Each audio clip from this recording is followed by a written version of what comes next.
Dans l'église Saint-Jean de Lyon, le cercueil de Claire reposait sous une montagne de roses blanches. Sophie Laurent, toujours la silencieuse de la famille, se leva brusquement parmi les sanglots étouffés. Sa voix tremblante résonna dans le silence glacé. Claire n'était pas seulement ma meilleure amie depuis 15 ans. Elle était l'amour de ma vie. La femme que j'aimais en secret depuis nos 20 ans. Et je n'ai jamais osé le lui avouer. Les mots tombèrent comme une bombe. Sa mère, Hélène, lâcha un cri aigu et s'effondra sur le banc. Son père, Jacques, se redressa, visage pourpre de rage. Son frère aîné, Thomas, murmura entre ses dents, « C'est une plaisanterie ?» Sophie resta debout, les larmes coulant enfin après des années de silence forcé. Le prêtre tenta de reprendre la parole, mais personne n'écoutait plus. Les amis de Claire se regardaient, stupéfaits. Sophie avait tout risqué en 3 phrases. Elle venait de briser le mur qu'elle avait érigé depuis l'adolescence, quand elle avait compris que son affection pour Claire dépassait largement l'amitié. Les souvenirs affluaient, les nuits passées à rire dans la chambre de Claire, les regards prolongés, les mains qui s'effleuraient un peu trop longtemps, les vacances en Provence où Sophie avait failli tout confesser sous les étoiles. Mais la peur des réactions familiales l'avait toujours paralysée. Ses parents, catholiques pratiquants, n'avaient jamais caché leur dégoût pour ces gens-là. Thomas, policier, répétait souvent des blagues homophobes à table. Sophie avait choisi le silence pour protéger tout le monde, y compris elle-même. À la sortie de l'église, le chaos éclata. Hélène agrippa le bras de Sophie. « Comment oses-tu salir l'enterrement de ta meilleure amie? Tu es malade ?» Jacques hurla. « Rentre à la maison tout de suite. On réglera ça en famille. » Sophie monta dans la voiture sans un mot, le cœur déchiré. Elle venait de perdre Claire pour toujours dans un accident de voiture stupide. Et maintenant elle risquait de perdre le reste. Chez eux, dans leur appartement bourgeois du quartier Bellecour, la porte claqua. Thomas la fusilla du regard. « Tu viens de détruire notre réputation. Tout Lyon va parler de nous comme de la famille de la folle lesbienne. » Sophie s'assit, épuisée. Pour la première fois, elle ne baissa pas les yeux. C'était la vérité.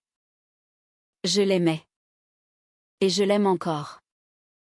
Hélène pleurait sans discontinuer. « Nous t'avons élevée dans la droiture. » Sophie. Qu'est-ce que les voisins vont dire? Ton travail à l'école primaire?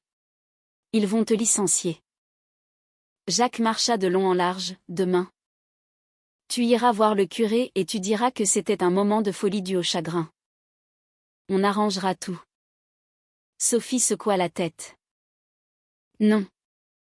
Je ne mentirai plus.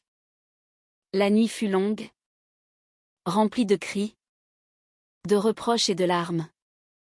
Sophie se réfugia dans sa chambre d'enfance, fixant la photo de Claire et elle à 18 ans. Bras dessus bras dessous, souriante. Elle avait payé le prix de son silence pendant 10 ans. Aujourd'hui, elle payait le prix de sa vérité. Le téléphone vibra sans arrêt, message des tantes choquées. Des collègues inquiets.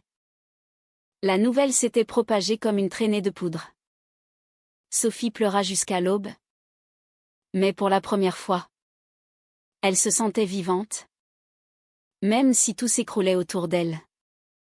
Le lendemain matin, la famille Laurent se réunit dans le salon comme pour un tribunal. Jacques avait interdit à Sophie de sortir. « Tu vas appeler le directeur de ton école et présenter ta démission avant qu'il ne te renvoie. » Sophie refusa net. « Je suis professeur titulaire. » « Papa.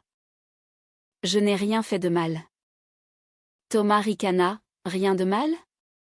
Tu viens d'avouer publiquement être lesbienne. En France, on tolère. Mais pas dans notre famille. Hélène supplia, pense à nous. Ma chérie. Ton père est cadre chez EDF? Thomas veut monter en grade. On va perdre tous nos amis. Sophie regardait sa mère avec une pitié nouvelle. Elle avait toujours été la fille parfaite, notes excellentes. Silence respectueux. Aucun scandale.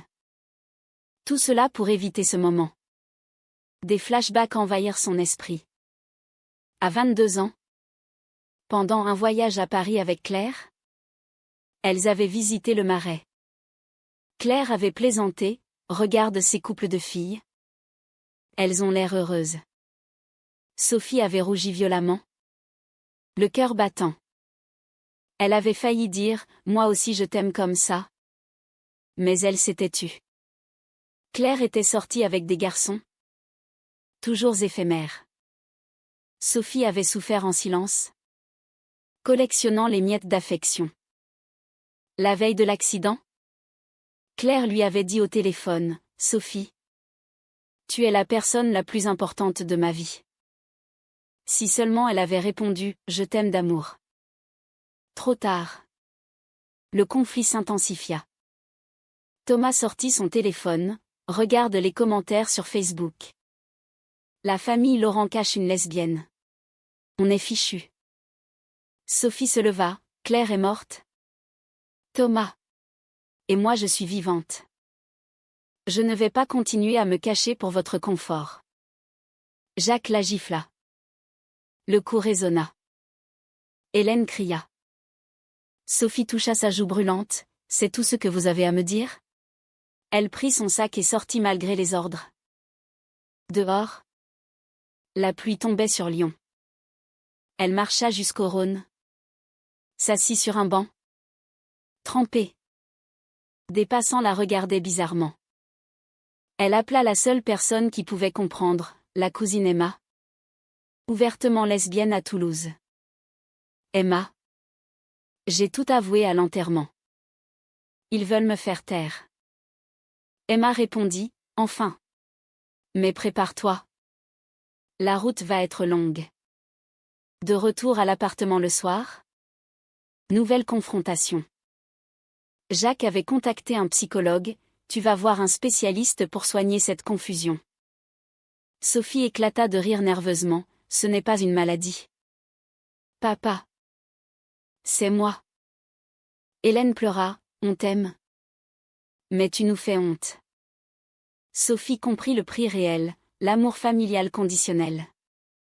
Elle décida de prendre quelques jours de congé maladie. Seule dans sa chambre, elle relut les anciens messages de Claire. Chaque mot faisait saigner son cœur.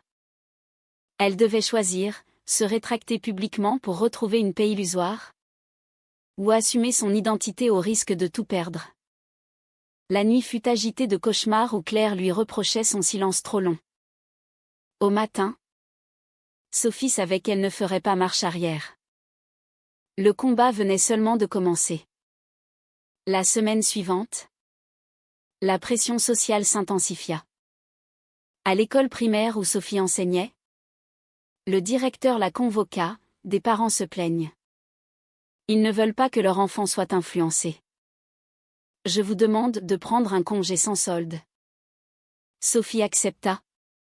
La gorge nouée. Elle errait dans les rues de Lyon, évitant les regards. Des anciens amis lui tournaient le dos.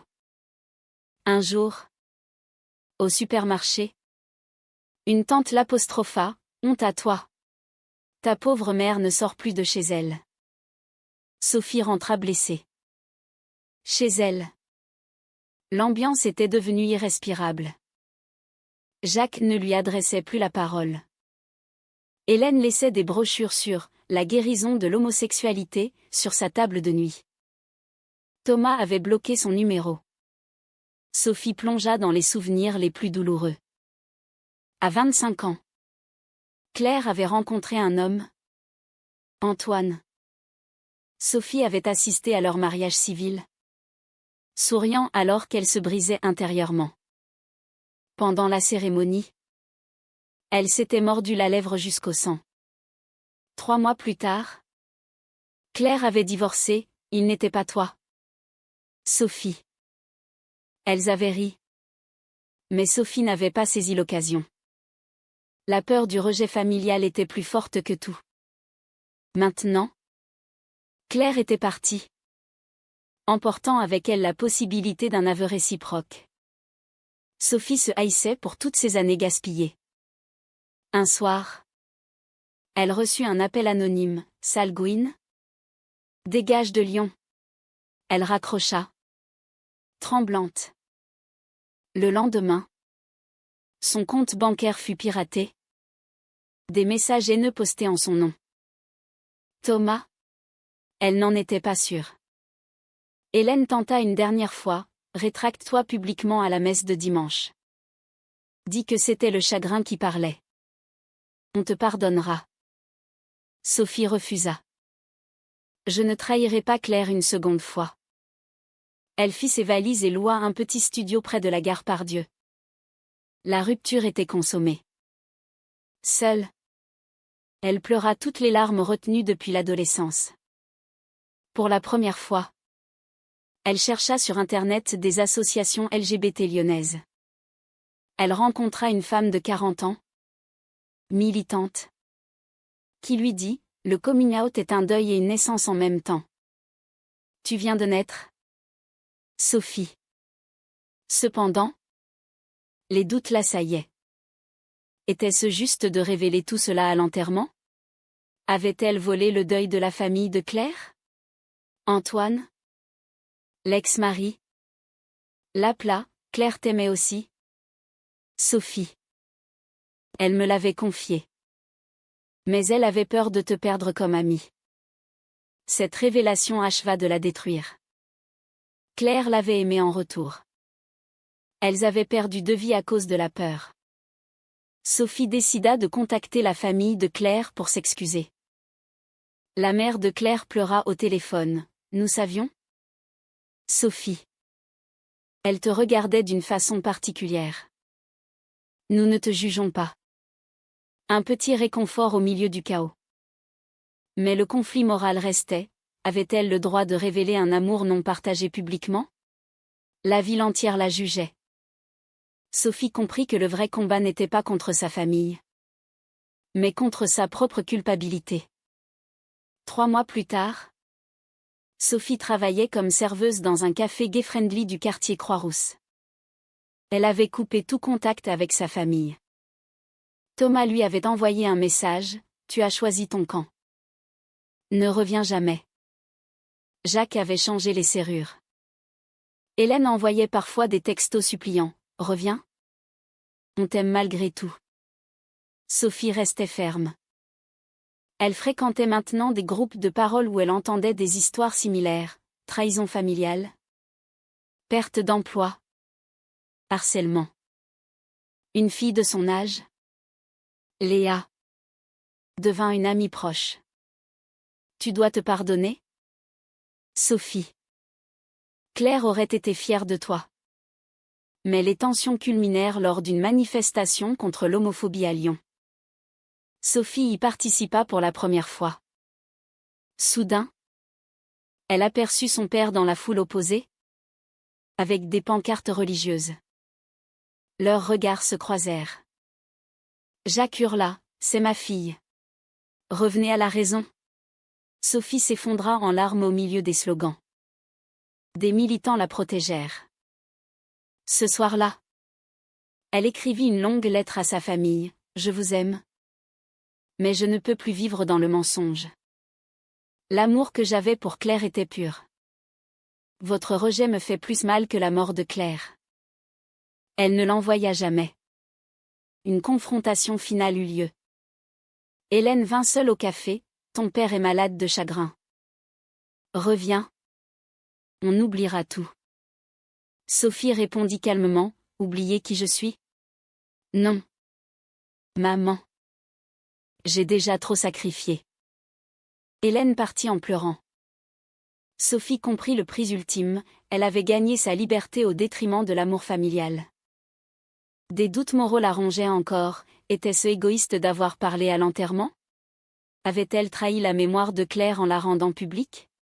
Elle consulta un psychologue qui l'aida à voir que son silence avait été une forme de violence contre elle-même. L'apogée arriva quand Thomas fut muté à cause des rumeurs. Il débarqua furieux au café, « À cause de toi. J'ai perdu ma promotion. Tu es une honte. » Ils s'affrontèrent violemment devant les clients. Sophie cria, « Tu préfères ton image à ta sœur ?» Thomas la poussa et partit. Cette nuit, Sophie fit un cauchemar terrible, Claire lui tournait le dos. Elle se réveilla en sueur, comprenant qu'elle devait faire la paix avec son choix. Elle organisa une petite cérémonie intime au parc où Claire et elle allaient souvent. Seule, elle murmura, « Je t'aime, Claire. Pardonne-moi d'avoir attendu si longtemps. » Le vent répondit comme une caresse. Sophie commençait enfin à guérir.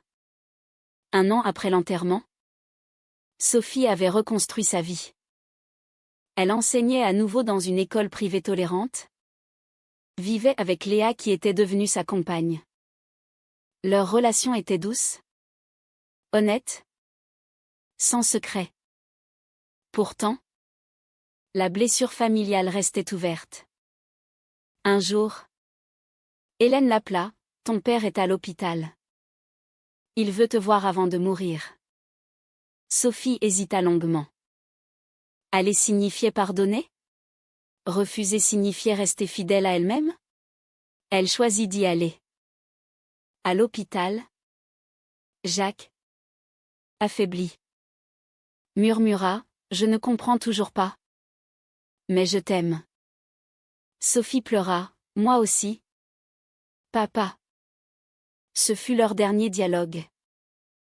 Jacques mourut 2 jours plus tard.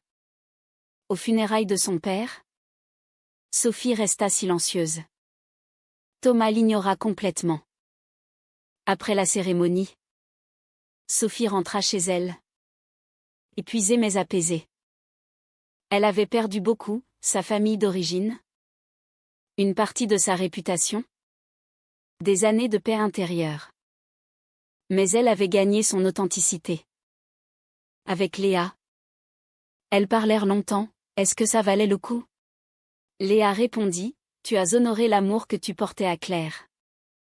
C'est le plus beau cadeau que tu pouvais lui faire. » Sophie comprit que chaque choix avait un prix. Son silence initial avait protégé sa famille mais l'avait tuée à petit feu. Sa révélation avait blessé tout le monde mais l'avait libérée. La société française, malgré les lois progressistes, restait imprégnée de préjugés. Elle continua à militer discrètement, aidant de jeunes filles à assumer leur orientation. Chaque histoire qu'elle entendait lui rappelait son propre parcours. Claire lui manquait toujours, mais ce n'était plus une douleur lancinante. C'était une force. Sophie écrivit un livre témoignage anonyme qui rencontra un succès discret. Elle signa simplement « La silencieuse qui a parlé ».